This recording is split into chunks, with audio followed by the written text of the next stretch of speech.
Fala pessoal do TMA Games, como é que tá? Rodrigo na área, Ju na câmera. A gente tá aqui na BGS entrevistando o Ciro, Scars of Honor. Ciro, thank you for having us here. Oh, thank you for interviewing me. So, eu vou falar inglês aqui, o Ciro vai ter a tradução para vocês no vídeo, tá? Então não se preocupem. Então vamos começar a entrevista, o Ciro vai falar tudo pra gente, o que ele pode sobre Scars of Honor, porque o jogo ainda tá em fase alfa de teste, beleza, gente? Ciro, starting this interview, I wanna know, with so many MMORPGs in the market, how does Scars of Honor differentiate itself from giants like WORCRAFT and other popular titles? What are the game's key unique selling points? Okay, as you said, there's plenty of MMORPGs and each one took its own road, okay? And with the inevitable evolution of the genre, you have to leave something behind. And in the majority of these games, unfortunately, at least from Vanillin's perspective, which is the CEO of the company, what has been lost usually is the soul itself of the MMORPG.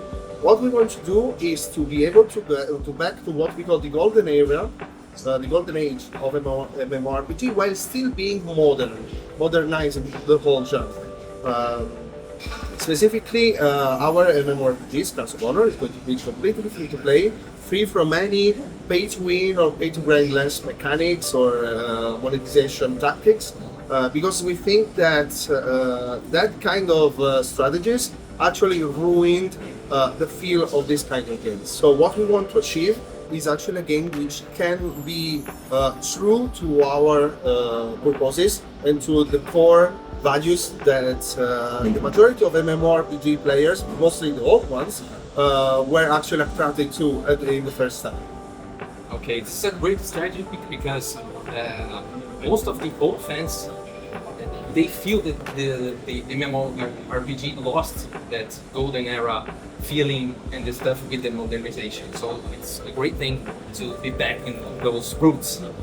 So the next question, what is the profile of the players that Scars of Honor aims to attract? How does the company plans to reach this audience and build a strong brand, mainly here in Brazil?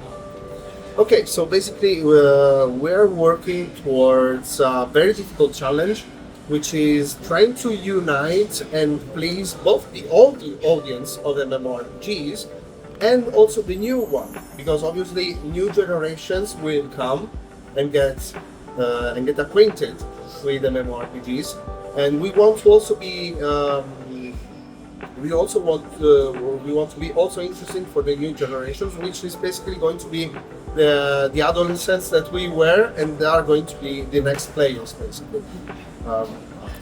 We want to reach this, but while still staying true to our core values of, as I said, being free from toxic monetization tactics and similar. So we are trying to both appeal the old and the new genre, while we not only with the new features, but also with kind of modernizing also the communication, which is a crucial part of MMORPGs, or any game in general, but especially for MMORPGs, because MMORPGs are going to hopefully last for years. Yes, and you guys already, I don't know if you measured this, but the difference between the new and the old generation playing the game. Do you have this statistic? You know what they are like more in the game, if there's some difference between them? Yeah, there is actually a huge difference between old generation and new generation of MMORPG players, which is basically a difference which is given by the society itself that we live in. For example, people like us in the 30s, even 40s, are people who are more used to spend more time to grind a lot, like we did in the old MMOs. But unfortunately, even people like me specifically, in first person, are having trouble to get to still stay true, because we grew up eventually, so we cannot spend like 8 hours doing raids or gathering or whatever it is. So we are trying to find this common ground, because also the new generations are very easily distractible. Yes. So if you take a look specifically, I come from mobile gaming. Mobile gaming is a lot of small, very short sessions which create then a good playtime. Okay, so we want to make everything more accessible in terms of time you have to spend, while still being rewarding enough for people to stay in the loop, basically. Yes, this is very good strategy because me personally, I don't play much on mobile, but I feel this. We have this gap between the players who can play for 8-10 hours and we that have a short amount of time, and we get very behind in the game. So I think this is very great, especially for our audience that likes so much MMO. So the game launches in 2026. Exactly. What are the plans for the game launch in Brazil? There will be an open beta phase, and the company plans to generate the anticipation in the pre-sale. Okay, so basically, I'll start from the last question. We are not basically having pre-sales for the game because the game is totally free to play. So all the monetization is basically optional. Depends on your will. If you want to have, for example, I'm saying stuff because obviously it's still in the works.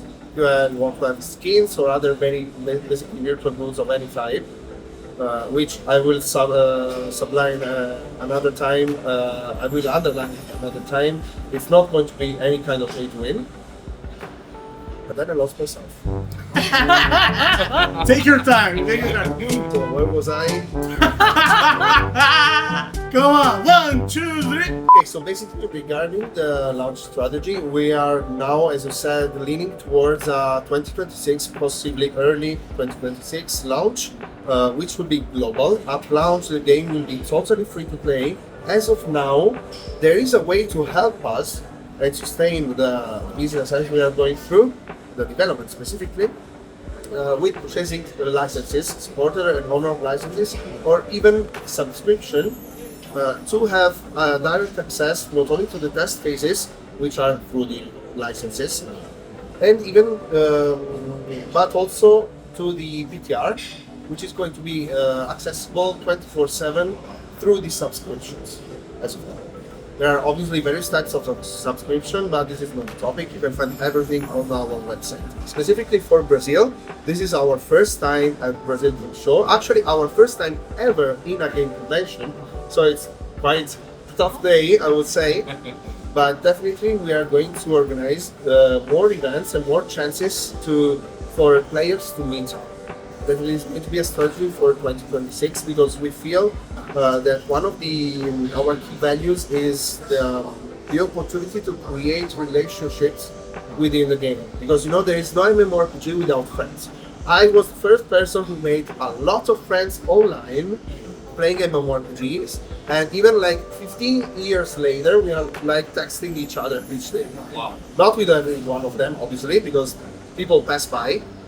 But we want to really push on that and make Scars of Honor a game that can be a safe place, as I already said that, a safe place for people together and live basically experience that it would not live anywhere else. Basically closing on that, we are going to have our next public test, which as I said will be accessible by purchasing a license or by winning a license by coming to our booth actually, but this is up to you and your luck.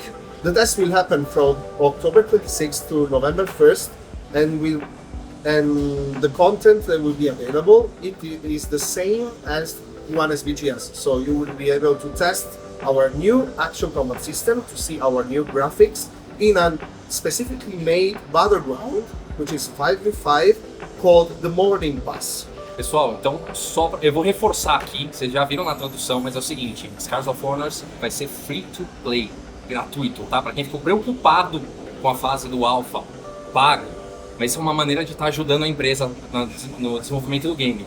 Beleza? So we conclude here our interview. Ciro, thank you very much for your time. Thank you. And personally, I wish you all the best in this fair, and wish you all the best for Scars of Honor here in Brazil in the launch of the game, and we will accompany the development through this the next year and until the launch of the game. And what are your expectations for the BGS fair? Expectations for the BGS fair. We actually made a lot of activities, and I honestly have no idea. I talked with some, I'll tell you because I come from Italy specifically. This is my first time in Brazil, in Sao Paulo as well. And we have, as I said, we have planned plenty of activities, not only for playing the game, but also for example, discovering the lore with concepts and other stuff. And we are really, if you come by our booth, you will see that you can. We are trying to recreate the kind of feeling I told you of a safe place. We really look forward to have as many people interested to and welcome them in our best manner with a typical Italian, how can I say, summer fair, with a typical Italian summer fair. Even though the company is actually Bulgarian, Okay. but there's plenty of Italian people, so we will make the stay really, really great. Ok, thank you very much, Ciro. Thank you, it's been a pleasure. E com isso a gente termina essa entrevista com o Ciro, chefe de marketing aqui do Scars of War. Beleza, gente? Então, até a próxima. Fui!